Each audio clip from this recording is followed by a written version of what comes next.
semuanya.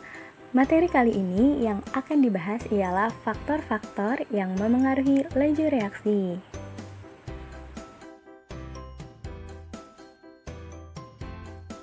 Ada baiknya sebelum memulai materi pembelajaran kali ini, kita terlebih dahulu mengetahui tujuan pembelajarannya.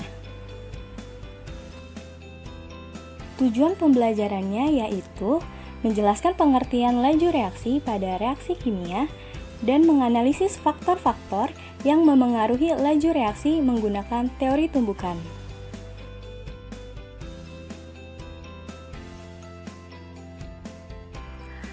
Apa itu laju reaksi?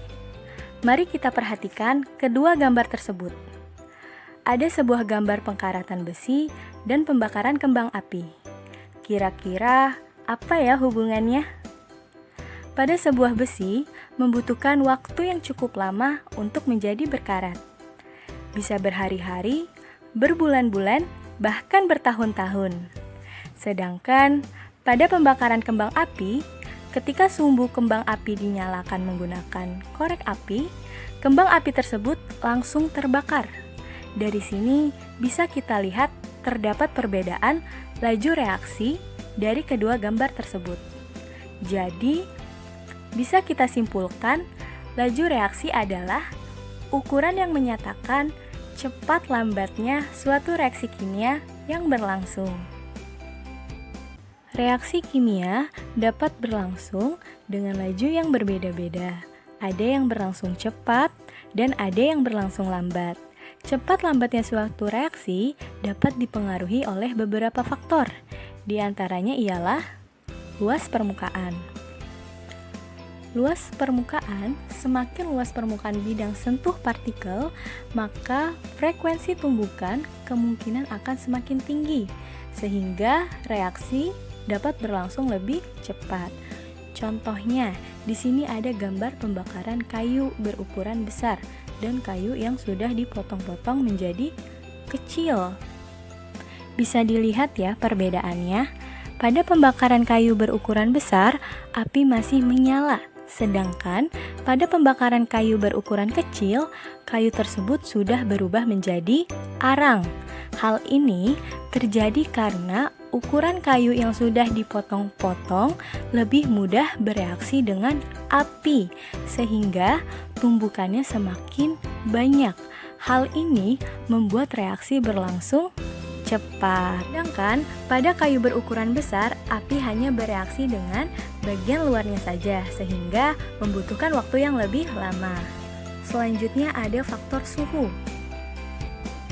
Reaksi kimia umumnya lebih cepat jika dilangsungkan pada suhu yang lebih tinggi. Jika suhunya rendah, maka reaksi kimia akan lebih lambat terjadi. Suhu seringkali berhubungan dengan energi kinetik. Pada suhu yang tinggi, partikel akan bergerak bebas, sehingga energi kinetiknya menjadi cepat. Sedangkan pada suhu yang rendah, maka pergerakan energi kinetiknya menjadi lambat. Contohnya seperti daging yang disimpan di dalam freezer dengan daging yang disimpan di dalam suhu ruang. Kira-kira mana yang lebih awet dari kedua daging tersebut? Tentu saja daging yang disimpan di dalam freezer. Hal ini terjadi karena pergerakan energi kinetiknya menjadi lambat, sehingga daging menjadi lebih tahan lama. Sedangkan daging yang disimpan di dalam suhu ruang akan lebih cepat busuk dikarenakan banyak partikel yang bergerak bebas di dalam suhu ruang. Selanjutnya, ada faktor konsentrasi. Semakin besar konsentrasi, semakin besar kemungkinan partikel saling bertumbukan. Dengan demikian, makin besar pula kemungkinan terjadinya reaksi.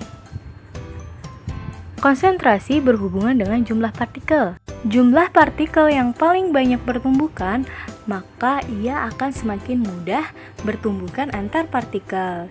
Jika terjadinya tumbukan partikel, kemungkinan terjadinya reaksi akan semakin mudah untuk membentuk produk. Mari kita lihat contohnya. Di sini ada mobil yang tersusun rapi di dalam jalan tol, sedangkan gambar satunya lagi dalam keadaan macet, saling bergesekan. Jika dilihat dari contoh ini, pada gambar mobil yang lagi dalam keadaan macet, lebih banyak bertumbukan. sehingga kemungkinan terjadinya reaksi akan semakin mudah. Yang keempat ada katalis. Katalis adalah suatu zat yang dapat mempercepat laju reaksi tanpa mengalami perubahan atau terpakai oleh reaksi itu sendiri. Cara kerja dari katalis ini yaitu dengan cara menurunkan energi aktivasi sehingga jika ditambahkan ke dalam suatu reaksi, maka reaksi akan lebih mudah terjadi atau berlangsung lebih cepat.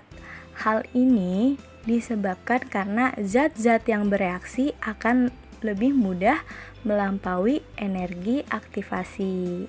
Contohnya pada pembuatan tape singkong. Pada pembuatan tape singkong, kita menggunakan ragi sebagai katalis. Pada saat ragi dimasukkan ke dalam singkong, reaksi berjalan cepat karena ragi membantu dalam proses fermentasi.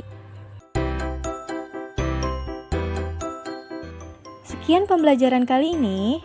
Semoga ilmunya bermanfaat dan selamat belajar.